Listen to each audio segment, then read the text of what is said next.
ক্ষমতায় না গিয়ে অনেকে ক্ষমতার দাপট দেখাচ্ছে। প্রয়োজনে আরেকটা 5 আগস্ট অনুষ্ঠিত হবে ইনশাআল্লাহ। অনেকে আমাদের ব্যানার, ফেস্টুন, প্লেকার্ড, আমাদের পোস্টারগুলো ছিঁড়ে খান করে ফেলছেন।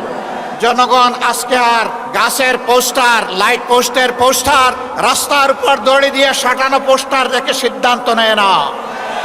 আজকে তারা সিদ্ধান্ত নিয়ে ফেলেছে, যাদেরকে তারা ভালোবেসেছে তাদের বুকের ভিতরে তারা পোস্টার স্থায়ীভাবে স্থাপন করে দিয়েছে।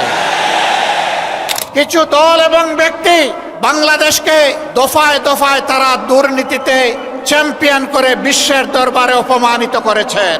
আপনারা চিংড়ি মাছের চাষের এলাকার মানুষ খুব ভালো করে জানেন, চিংড়ি যখন দৌড়ায় সামনের দিকে পথ খুঁজে পায় না, শুধু পিছনের দিকে যায়। আগামী নির্বাচনে চলে বলে কৌশলে কেউ কেউ আমরা শুনতে পাই বিভিন্ন জায়গায় বসে ষড়যন্ত্রের জাল বুনছেন। জনগণ ভোট দেওক না দেওক, ক্ষমতায় আমাদেরকে যেতে হবে। প্রয়োজনে আরেকটা 5 আগস্ট অনুষ্ঠিত হবে ইনশাআল্লাহ। যেই 5 আগস্ট সন্ত্রাসকে, ফ্যাসিবাদকে তাড়িয়ে দিয়েছিল, সেই 5 আগস্ট প্রয়োজনে আবার রুখে দেবে ইনশাআল্লাহ।